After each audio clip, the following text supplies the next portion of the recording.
Hello everyone, welcome to my channel Tanuja Bai Studies. Now we are going to take the last chapter of this class 11th, that is chapter 22 chemical coordination and integration. सारी बात करेंगे जितने भी endocrine system है mainly उसके बारे में हम यहाँ टारगेट करेंगे. इससे पहले हमने न्यूरल सिस्टम के बारे में पढ़ा, तो एक क्वेश्चन आ जाता है कि जब न्यूरल सिस्टम है तो फिर इस केमिकल सिस्टम की क्या ज़रूरत है, क्यों इस एंडोक्राइन सिस्टम की ज़रूरत है. सी होता क्या है न्यूरल सिस्टम में जो रिएक्शंस होती है, जो हमारी जितनी भी हमारे इंफॉर्मेशन है वो बहुत ही फास्ट होती है और रिस्पॉन्स भी बहुत फास्ट होता है. बट वो क्या बहुत शॉर्ट ड्यूरेशन के लिए होता है, क्विक रिस्पॉन्स होता है और वो भी बहुत शॉर्ट ड्यूरेशन के लिए होता है. अगर हमें कोई भी रिस्पॉन्स थोड़ा लॉन्ग ड्यूरेशन के लिए चाहिए या लॉन्ग इफेक्ट चाहिए, then we go for the chemical coordination और केमिकल मैसेंजर, और यहाँ एंडोक्राइन सिस्टम की तरफ एंटर कर जाते हैं हम. ठीक है, तो इसलिए हम यहाँ पे बात करने वाले हैं किसकी, एंडोक्राइन सिस्टम की. ओके, इस एंडोक्राइन सिस्टम में क्या होती है, एंडोक्राइन ग्लैंड होती है. ओके, ये ग्लैंड कैसी होती है, दे आर डक्टलेस.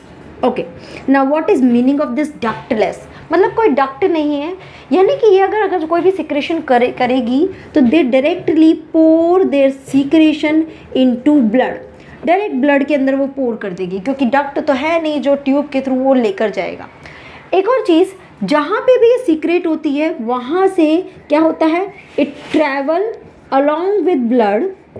ठीक है, ब्लड के साथ जाकर और क्या करेगी, टू टारगेट ऑर्गन, जो भी इसका टारगेट ऑर्गन है, जहाँ जाकर भी उससे जो भी केमिकल सीक्रेट हो रहा है वो वहाँ पे जाके उसका रोल जो भी होगा वो परफॉर्म करेगा. ठीक है, एंडोक्राइन सिस्टम से जो केमिकल सीक्रेट होता है, this chemical is known as hormone. Okay, ये एक्चुअली क्या होता है, it is a non nutrient chemical और यू कैन से हार्मोन है. इससे कोई न्यूट्रिशन नहीं मिलता, बट ये कोई ना कोई रोल परफॉर्म करता है. क्या करता है, इट एक्ट एज मैसेंजर, ये मैसेंजर की तरह काम करता है, जो कुछ ना कुछ इन्फॉर्मेशन लेके जा रहा है, उस टारगेट ऑर्गन के पास गया, उसको या तो प्रोवोक किया कि तुम ये काम करो या तुम और फर्दर कुछ और सीक्रेट करो या ये सारा काम करो, तो मैसेंजर की तरह काम करता है. एंड दूसरा क्या, ये बहुत ही ट्रेस अमाउंट में प्रोड्यूस होता है. ठीक है, लार्ज अमाउंट नहीं प्रोड्यूस होता है, बहुत ही कम अमाउंट पे, ट्रेस यानी थोड़े कम अमाउंट में, कम कॉन्सेंट्रेशन में प्रोड्यूस होता है. तो ये तो हमने एक ओवरऑल थोड़ी सी बात करी किसकी, एंडोक्राइन सिस्टम की. अब बात करते हैं कि हमारी पूरी बॉडी में ये एंडोक्राइन सिस्टम कहाँ कहाँ प्रेजेंट होता है. अगर मैं आपको एक ह्यूमन का डायग्राम बना के और उसके थ्रू थोड़ा समझाना चाहूँ तो देखो, ये एक रफ डायग्राम बना रही हूँ. This is the human body. Okay, कुछ ज़्यादा ही छोटा हो गया. Okay, so this is the, and यहाँ पे ये लेग्स. ओके, चलो यहाँ पे चलते हैं. अगर आपको थोड़ा सा ब्रेन का डायग्राम ध्यान हो, if you remember a little bit, तो कुछ इस तरह का डायग्राम रहता है. ओके, ना यहाँ पे ध्यान रखना, यहाँ पे 3 ग्लैंड होती है. कौन कौन सी, this is the hypothalamus, thalamus. Okay, इसी के पास यहाँ पर होती है, this is the pituitary gland, and one more gland यहीं पे ही रहती है, that is the pineal gland, that is the pineal gland. Okay, फिर आ जाते हैं यहाँ पर ग्लैंड होती है, that is called the thyroid gland. कहाँ पे होती है ये, ट्रैकिया के पास होती है. बाद में हम इंडिविजुअल सारी ग्लैंड को डिटेल में पढ़ने वाले हैं. और इसी के ऊपर ही डॉट लाइक स्ट्रक्चर एक और ग्लैंड होती है, that is parathyroid gland. Okay, इसके बाद यहाँ पे आ जाते हैं हम कहाँ पर, सेंटर में जो हमारा हार्ट है वहाँ पे ही एक और ग्लैंड होती है, which is called the thymus. ठीक है, इसको हम बोलते हैं थाइमस. नाउ नीचे यहाँ पे हमारी क्या है, दिस इज़ आवर किडनी, और किडनी के ऊपर ही ट्रायंगुलर शेप में ग्लैंड होती है, which is known as the adrenal gland. Okay, और उसी के पास में यहाँ पे एक लीफ लाइक स्ट्रक्चर होती है, which is called the pancreas. Actually ये हमारा जो डाइजेस्टिव सिस्टम है उसका पार्ट होता है. Now in case of mail, मैं यहाँ पे जस्ट लिख रही हूँ डायरेक्ट ही. ओके, और यहाँ पे ये ओवरी बन गई. So in case of female, ovary is there.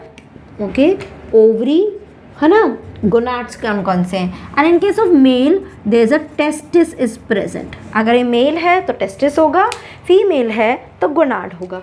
समझ में आ रहे हैं? ये कुछ क्या है हमारी ग्लैंड से जो हमारी पूरी बॉडी में अलग अलग जगह पे प्रेजेंट होती है और अलग अलग रोल परफॉर्म करती है।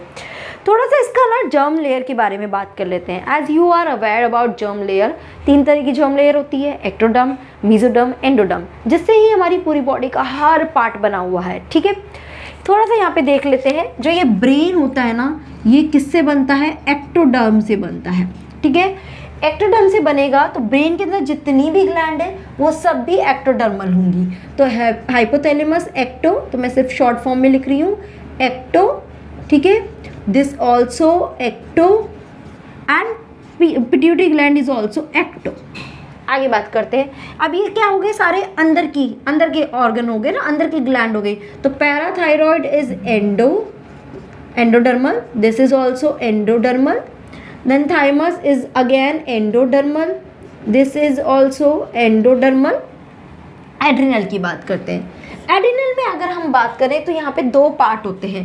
एक आउटर पार्ट होता है कॉर्टेक्स और इनर पार्ट होता है मेड्यूला। आउटर पार्ट जो होता है वो बना होता है मेसोडर्म का एंड इनर पार्ट जो बना होता है that is made up of ectoderm. ठीक है, ओवरी एंड टेस्टिस दोनों ही मेसोडर्म से बनती है। So they both are made by the mesoderm। तो ये एक थोड़ा सा मैंने आपको बताया डिस्ट्रीब्यूशन कि कैसे क्या क्या यहाँ पे लेयर्स होती है, कौन कौन सी जर्म लेयर होती है। You can take a screenshot of this one. और अब सबसे पहले हम स्टार्ट करते हैं किससे? हाइपोथैलेमस से शुरू करते हैं। ओके, इस वीडियो में हम बात करने वाले हैं हाइपोथैलेमस की और पिट्यूटरी ग्लैंड की। ओके, उन दोनों की बात करेंगे, फिर नेक्स्ट वीडियो में हम बाकी ग्लैंड्स भी धीरे धीरे सब कुछ कवर करेंगे।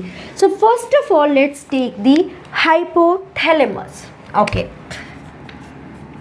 ओके, नाउ ये ध्यान रखो, हाइपोथैलेमस ब्रेन में प्रेजेंट होता है।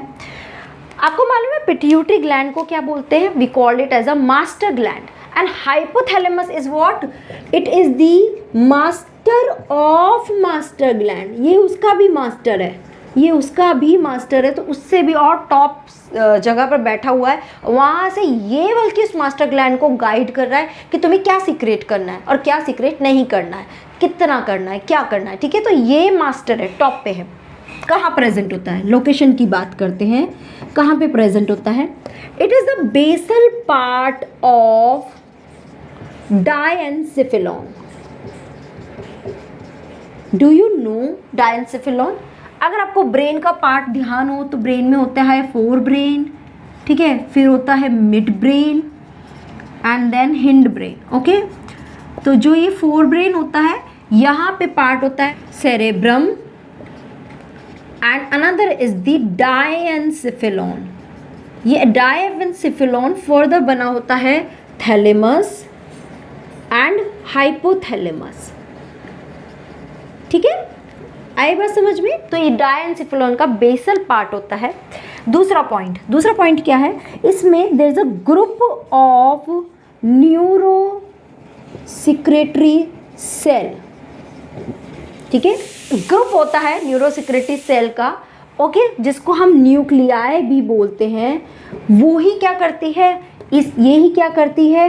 हॉर्मोन्स सीक्रेट करती है। ओके, हार्मोन सीक्रेट करते हैं ना। ये हार्मोन्स जो है 2 कैटेगरीज में डिवाइड किए जाते हैं। एक तो ऐसे हार्मोन सीक्रेट करती है जो रिलीजिंग हार्मोन होते हैं, मतलब जो आगे जाके भी पिट्यूटरी ग्लैंड को बोलते हैं रिलीज करो चीज़ें और रिलीज करो।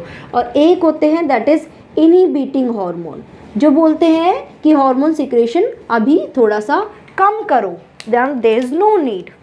चलो देखते हैं रिलीजिंग में कौन कौन सी कैटेगरी आती है। The first is what? मैं शॉर्ट फॉर्म लिख रही हूँ, क्या है? Growth hormone releasing hormone, GHRH। समझ आ रहा है ना?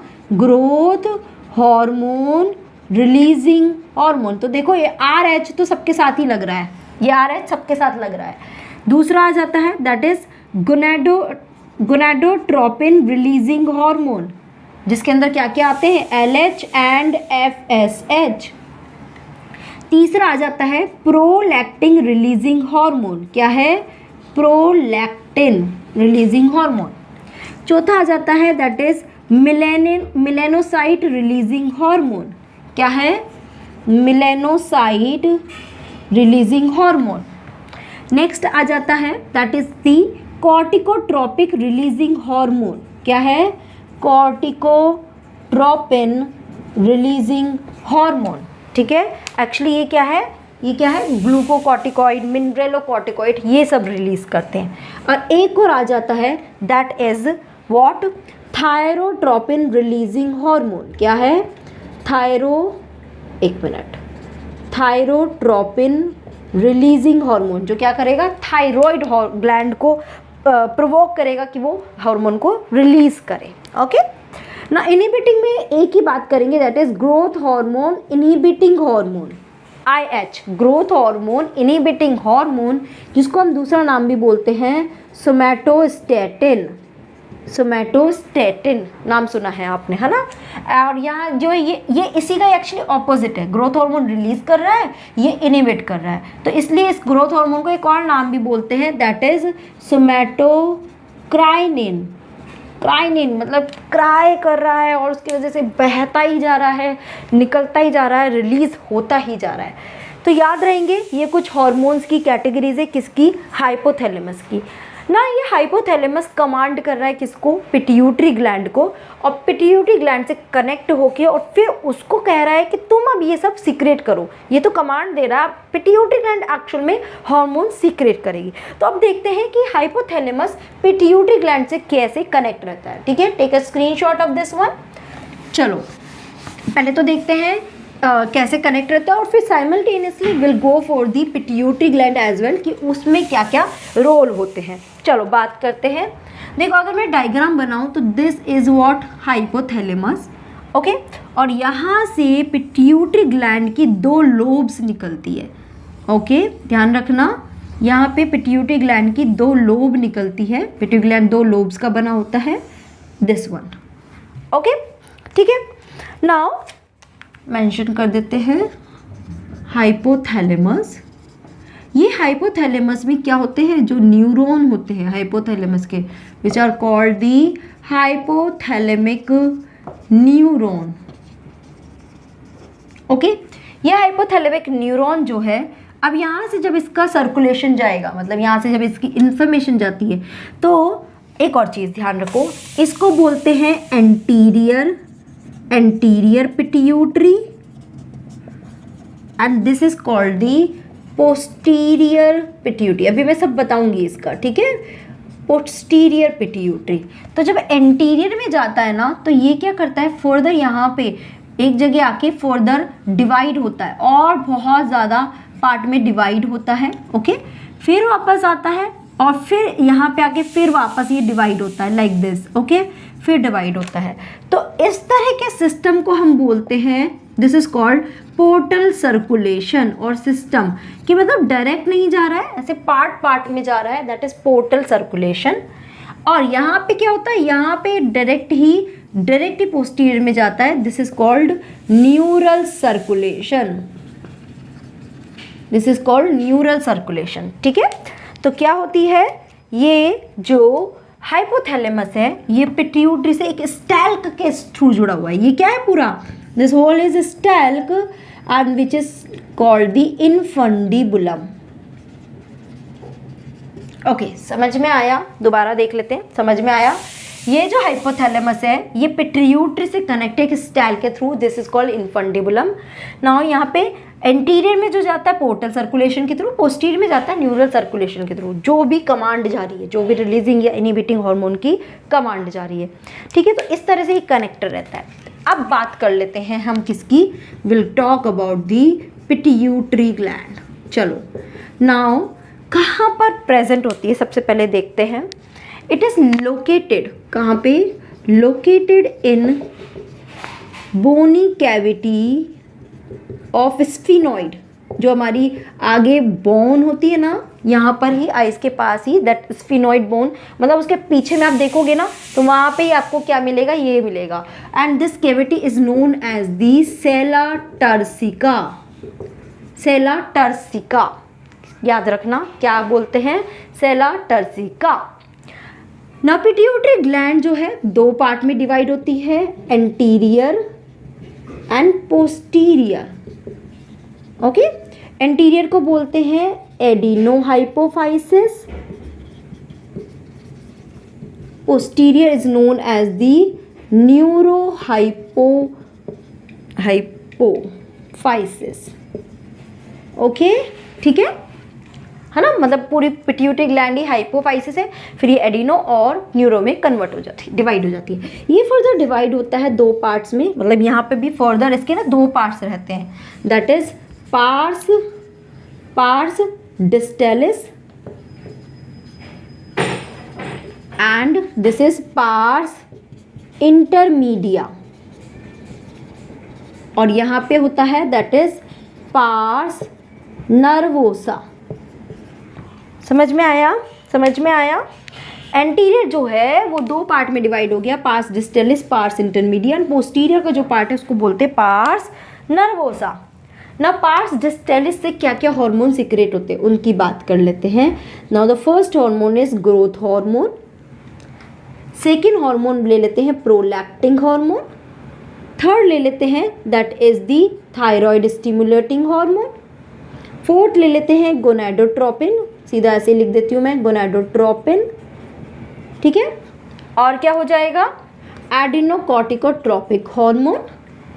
पार्स इंटरमीडिया सिर्फ करता है मेलानोसाइट स्टिमुलेटिंग हार्मोन, और नर्वोसा करता है that is oxytocin and vasopressin.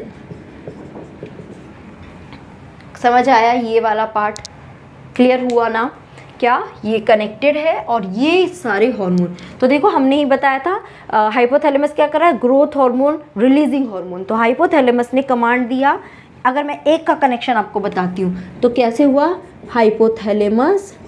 Hypothalamus ने बोला क्या, ग्रोथ हार्मोन, एक minute, growth hormone releasing hormone गया पिट्यूटरी ने किया ग्रोथ हार्मोन, और फिर इससे कुछ ना कुछ इम्पैक्ट हुआ।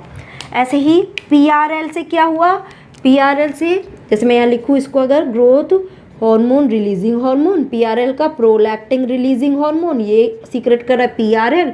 टीएसएच क्या कर रहा है, थायराइड रिलीजिंग हार्मोन, है ना, thyrotropin, gonadotropin that is gonadotropic releasing hormone, and ये है कॉर्टिकोट्रोपिक रिलीजिंग हार्मोन, लाइक दिस। ये हो जाएगा MRH, है ना, समझ में आया। कुछ इस तरह से सब सीक्रेट हो रहे हैं। तो चलो अब इंडिविजुअल सारे हार्मोन के छोटे छोटे रोल देख लेते हैं, फिर बाद में डिटेल और भी देखेंगे, ठीक है। सो यहाँ तक क्लियर है, राइट। फिर भी डाउट आता है तो कमेंट बॉक्स में ज़रूर से मुझे बताना, ओके। चलो तो पहला ले लेते हैं, मैं जस्ट एक बार लिख लेती हूँ। The first one is growth hormone, है ना। Now second is prolactin hormone, third is thyroid stimulating, fourth gonadotropin,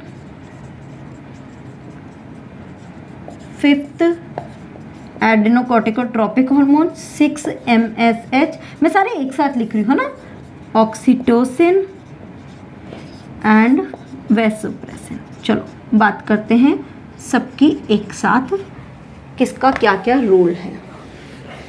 okay, let's take the first one, growth hormone. Now obviously समझ में आ रहा है, ग्रोथ है, ग्रोथ के लिए रिस्पॉन्सिबल है।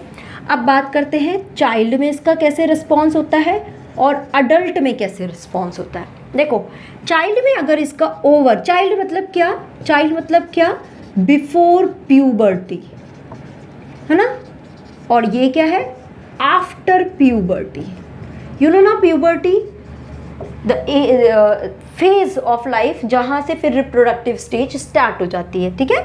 तो चाइल्ड में अगर इसका ओवर सिक्रेशन होता है तो इट कॉज दी जाइगेंटिज्म, क्या करता है, जाइगेंटिज्म। और अगर बिलो, ठीक है, और यहाँ हम बोल सकते हैं लेस सिक्रेशन होता है, इट कॉज ड्रॉफिज्म, ड्रॉफिज्म, ठीक है। यहाँ पे अगर इसका ओवर सिक्रेशन होता है अडल्ट में तो उसको बोलते हैं एक्रोमेगैली, मिगैली, और अगर इसका लेस सिक्रेशन होता है तो बोलते हैं एक्रोमिक्रिया, एक्रोमिक्रिया, ठीक है ना। बस इतना ही पढ़ेंगे, है ना, ज़्यादा नहीं। आ जाते हैं सेकेंड वाले पे, that is prolactin releasing hormone. Second क्या रोल कर रहा है, ये सीक्रेट करता है प्रोलैक्टिन को, ठीक है, prolactin hormone. When a mother is मतलब pregnant, at that time this prolactin hormone is in high concentration. ये क्या करता है? That is development of mammary gland.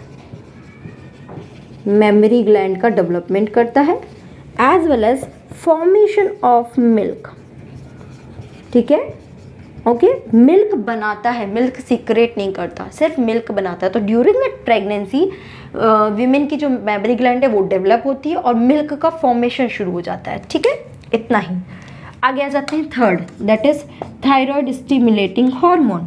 क्या करेगा? This act on thyroid gland और उसको बोलता है you secret thyroxine hormone. Okay, कौन कौन से होते हैं? Like T3 and T4. इसका डिटेल हम आगे देखेंगे, है ना, डिटेल बाद में देखेंगे. अभी तो मैं एक सुपरफिशियल आपको आइडिया दे रही हूँ. फोर्थ नंबर पे आ जाते हैं, दैट इज गोनाडोट्रोपिन. गोनाडोट्रोपिन क्या मतलब समझ में आ रहा है? जो वर्क कर रहा है किस पे? गोनाड्स पे काम कर रहा है. एंड यू नो हमारे दो अलग अलग, मेल में होगा gonad that is testis, and female में गोनाड क्या होगा? That is ovary.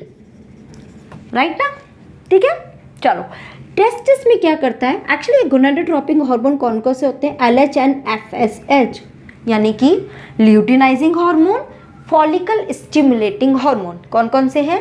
Luteinizing hormone, follicle. आपकी बुक में ना डायरेक्ट ना LH एंड FSH लिखा हुआ है, तो कंफ्यूज मत होना. Okay okay. तो टेस्टिस में ये क्या करता है? एक तो सीक्रेट करता है एंड्रोजन को, ये मेल हार्मोन है ना, और दूसरा करता है spermatogenesis. Now what this spermatogenesis, यानी कि क्या? Formation of sperm, formation of sperm. ठीक है, स्पर्म की फॉर्मेशन को, प्रोसेस को हम बोलते हैं स्पर्मेटोजेनेसिस. यहाँ पे क्या करता है? ओवरी में it is responsible for ovulation. Ovulation मतलब क्या? रिलीज ऑफ ओवा, है ना. जो ग्राफियन फॉलिकल होता है, जो फॉलिकल होता है वहाँ से ओवा को रिलीज करने का काम करता है. एंड दूसरा क्या करता है? डेवलपमेंट ऑफ फॉलिकल्स, है ना. देखो नाम से समझ में आ रहा होगा, फॉलिकल स्टिमुलेटिंग हार्मोन, यानी कि फॉलिकल्स के डेवलपमेंट में रोल प्ले करता है, एज वेल एज ओवुलेशन करता है, और क्या करता है? Maintain corpus luteum. Now what does it mean corpus luteum? देखो ये एक ग्राफियन फॉलिकल है जिसमें से ये ओवा रिलीज हो गया, बाकी का जो पोर्शन रह जाता है ना उसको हम बोलते हैं कॉर्पस ल्यूटियम, जो भी आगे ज़रूरत होती है उसकी. ठीक है, वो जब हम मेंस्ट्रुअल साइकिल देखेंगे तब वहाँ डिटेल में बात करेंगे. तो उसको मेंटेन करने में हेल्प करता है. क्लियर है ना? You can take a screenshot. आगे चले. Now let's take the next one, that is कौन सा आया? That is adrenal corticotropic hormone, ACTH. Fifth, ACTH क्या फुल फॉर्म है? That is adreno corticotropin hormone. Okay, ठीक है, यानी कि इससे ना सीक्रेट होते हैं कौन कौन से? Like glucocorticoids, mineralocorticoids. इसको कंबाइंडली हम बोलते हैं कॉर्टिसोल्स. क्या बोलते हैं? कॉर्टिसोल्स. बेसिकली ये क्या होता है? It is a stress hormone, है ना. जैसे हमें किसी चीज़ का स्ट्रेस होता है, like if you are doing study और वी आर टेकिंग स्ट्रेस, तो उस टाइप पे कौन सा? ये कॉर्टिसोल सीक्रेट होगा. ठीक है, तो उस तरह की रिएक्शंस करेगा, हार्ट बीट बढ़ गई या और अलग तरह के सिम्टम्स क्रिएट करेगा हमारी बॉडी में. ठीक है, आगे चलते हैं. 6 नंबर, MSH किससे सीक्रेट होता है? पार्स इंटरमीडिया, है ना. यहाँ तक का पार्स डिस्टेलिस से सीक्रेट हो रहा था. अब MSH that is melanocyte stimulating hormone. Okay, क्या सीक्रेट करता है? It secrets melanin. ये मेलेनिन का काम क्या है? That help in pigmentation. तो तो हमारी बॉडी में जैसे किसी का आप देखते हो ना डार्क कलर होता है, इट्स बिकॉज कि उसमें ज़्यादा मेलेनिन का सिक्रेशन हो रखा है, तो ज़्यादा पिगमेंटेशन हो गया, इसलिए उसका कलर डार्क है। और किसी का फेयर है यानी कम मेलेनिन का सिक्रेशन है। ओके, 7th आ जाते हैं। नाउ ये दोनों किससे सीक्रेट होते हैं? पार्स नर्वोसा यानी कि न्यूरोहाइपोफाइसिस से। तो ले लेते हैं ऑक्सीटोसिन। क्या काम करता है? बहुत बार आपने सुना होगा, बहुत बार।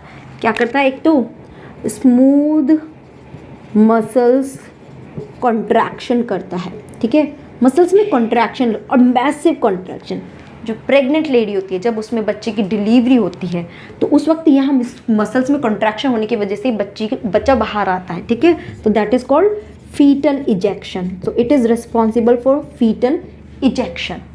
और क्या करता है? मिल्क सिक्रेशन, मिल्क का सिक्रेशन कर रहा है, ठीक है। मिल्क फॉर्मेशन कौन कर रहा है? Prolactin.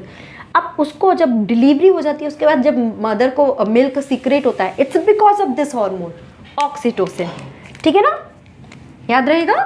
And 8th number that is vasopressin. Vasopressin जिसको एक दूसरा नाम भी बोलते हैं ADH। क्या फुल फॉर्म है? Anti diuretic hormone. क्या काम है इसका? नाम सुना है क्या? It is responsible for absorption of water from DCT and collecting duct. Do you no DCT kidney में पार्ट होता है? Proximal convoluted tubule, distal convoluted tubule and collecting duct. जब यूरिन का फॉर्मेशन होता है तो उस टाइम लार्ज अमाउंट ऑफ मतलब लाइक है ना जा रहा होता है यूरिन, बट उसमें से वाटर को वापस रीएब्जॉर्ब किया जाता है। तो क्या कर रहा है? रीएब्जॉर्प्शन कर रहा है, ताकि वो वाटर का लॉस नहीं चाहता अपनी बॉडी में से। तो उस टाइम ये ADH सीक्रेट होता है और वाटर का एक्सेस लॉस बचाता है। अगर यहाँ पे this a low ADH come secret होता है तो वाटर ज़्यादा हमारा लॉस होगा, यूरिनेशन बहुत ज़्यादा होगा, यूरिन के थ्रू वाटर का लॉस भी ज़्यादा हो जाएगा, विच इज़ कॉल्ड डाययूरेसिस, ठीक है। That is loss of water, है ना। इसको एक और नाम भी बोलते हैं, that is called diabetes insipidus. Diabetes insipidus, you know ना, डायबिटीज मेलाइटस, जहाँ पे तो शुगर लेवल बढ़ गया, दैट इज एक्चुअली डायबिटीज। और अगर बहुत ज़्यादा वाटर हमारी बॉडी से निकल रहा है बिकॉज ADH कम सीक्रेट हो रहा है, दैट कॉज डायबिटीज इंसिपिडस। तो ये तो हमने एक ओवरऑल छोटी बात करी। फिर इंडिविजुअल हम सारी और भी अलग अलग ग्लैंड्स को और थोड़ा डिटेल में देखेंगे। पिट्यूटरी से क्या क्या होता है, दैट्स ऑल अबाउट इट, ठीक है। एक स्क्रीनशॉट ले सकते हो आप। क्लियर है? तो आई होप आपको हाइपोथैलेमस और पिट्यूटरी का फंक्शन समझ में आया होगा, कैसे दोनों एक दूसरे से कनेक्ट होते हैं, सारे हार्मोन कैसे रिलीज होते हैं और क्या क्या रोल परफॉर्म करते हैं, ठीक है। So I tried my best to explain each and every point of this topic, okay. अगर समझ में आया हो तो प्लीज़ लाइक का बटन ज़रूर से प्रेस कर दीजिए, सब्सक्राइब कर सकते हैं चैनल को, और कमेंट में मुझे ज़रूर से बताइए आपको कितना समझ में आया। नहीं आया तो भी बताइए, ताकि मैं अपने चीज़ों को और ज़्यादा कंटेंट को इम्प्रूव कर सकूँ, ठीक है। So thank you so much guys for watching this video. Thanks a lot. Bye bye. Take care.